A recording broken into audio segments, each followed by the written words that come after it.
तो आज हम चर्चा करते हैं गणित ज्ञान का संगीत है। ये यूपीएससी 2023 के मेंस में आया था।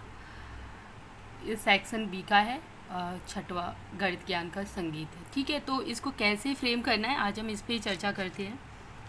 तो चलिए स्टार्ट करते हैं बिना देरी किए हुए। सभी लोग अपने कमेंट्स कीजिएगा और प्लीज़ ज़्यादा से ज़्यादा वीडियोस को शेयर करो, मेरे चैनल को सब्सक्राइब करो, लाइक करो। ओके, चलिए स्टार्ट करते हैं। संगीत और गणित की विधा एक सी होती है, दोनों को समझने के लिए हर एक चरण से गुजरना पड़ता है। ऐसे हम इंट्रोडक्शन स्टार्ट करेंगे इसका। ठीक है, जैसे गणित को बिना अभ्यास के नहीं जीता जा सकता है, वैसे ही संगीत को भी अभ्यास के बिना हासिल नहीं किया जा सकता। संगीत की अपनी एक अलग पहचान होती है, लेकिन यह नहीं समझा जाना चाहिए कि जो गणित में निपुण है वो संगीत में होगा। इस तरीके से हम इंट्रोडक्शन स्टार्ट करते जाएंगे। कोई मतलब नहीं है, लेकिन दोनों को जो सीखने के तरीके हैं काफ़ी समानता है। जैसे कि संगीत को सीखने के बाद व्यक्ति की आवाज़ में बदलाव आता है, वैसे ही गणित को सीखने के बाद उसकी तार्किक क्षमता का प्रसार होता है। ठीक है, तो इस तरीके से ये हमारा हुआ इंट्रोडक्शन।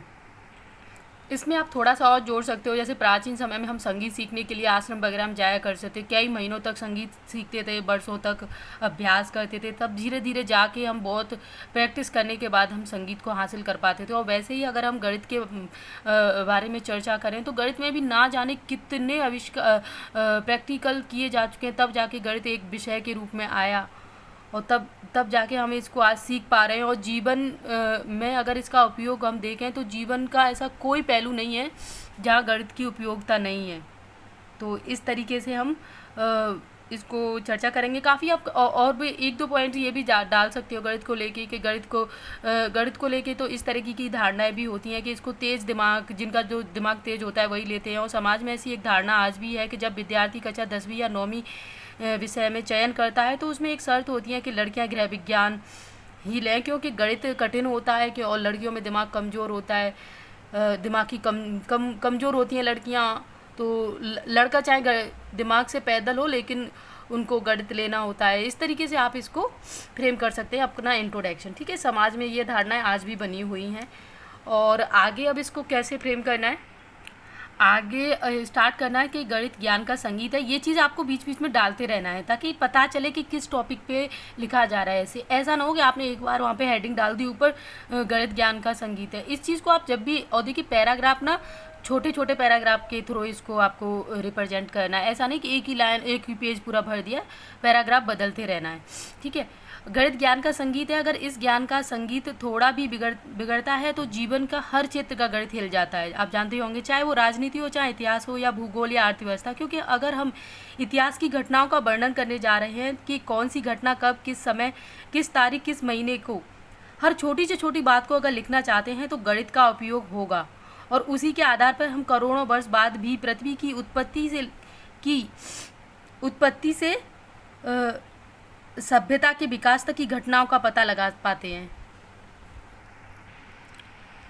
यहाँ तक कि किसी क्षेत्र में नदियाँ कितनी है, कितना पानी है, सीमा कैसी है, कैसे तय करनी है, मानक समय से लेकर अंतर्राष्ट्रीय सीमा तक, सभी तरह की घटनाओं को हम गणित के आधार पर ही तय कर पाते हैं। बात करें सामाजिक व्यवस्था की कि उसका हिसाब भी गणित के आधार पर ही किया जाता है। कितनी जनसंख्या है, कितनी महिलाएं, कितने पुरुष हैं, कितने बच्चे हैं, यहाँ तक कि कितना अनुपात है। छोटे छोटे आंकड़ों को भी हम गणित के आधार पर ही तय करते हैं। राजनीति के क्षेत्र में हम देखें तो क्षेत्र कैसे तय किए जाते हैं, चुनाव के समय आंकड़ों से लेकर राजनेताओं के अपराधों तक,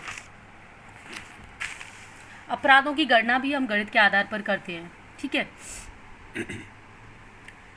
यहाँ हम अगर वर्तमान में अगर चर्चा करते हैं तो वर्तमान की घटनाएं, कितनी योजनाएं हैं, कितनी योजनाएं आने वाली हैं, अगले साल किसकी सरकार बनेगी, किसकी नहीं बनेगी, इस तरीके के आंकड़े भी हम गणित के आधार पर भी तय कर पाते हैं। अगर हम अपनी जीडीपी की बात करें कि सकल घरेलू उत्पाद में अभी कितना बढ़ा है, कितना घटा है, और विश्व में हमारा कौन सा स्तर है, सब हम गणित के आधार पर ही तो तय कर पाते हैं। प्रथम है, चौथा है, तीसरा है, तो ये हम आर्थिक मुद्दे पे इसमें लिख सकते हैं। बाकी अगर हम प्रशासनिक पे जाएँ तो भ्रष्टाचारों की संख्या से लेकर हत्याएं कितनी हुई हैं, पदोन्नति कितनी हुई है, कितने लोगों को बर्खास्त किया गया है, तक के संख्याओं के आंकड़े भी हम गणित के आधार पर ही ले सकते हैं। तो इस तरीके से आप इसमें सारे पहलू इसमें डाल सकते हैं और भी आप अपनी तरफ से इसमें ऐड कर सकते हैं। आप जानते हैं कि बाकी मैं आपको बताऊंगी कि ऐसे लिखने के तरीके किस तरीके से होते हैं, किस तरीके से आपको टॉपिक वगैरह उठाना पड़ता है। तो इसमें लास्ट में आप कंक्लूजन में इस तरीके से डाल सकते हैं कि कहा जा सकता है कि गणित का ज्ञान संगीत है। जैसे कि संगीत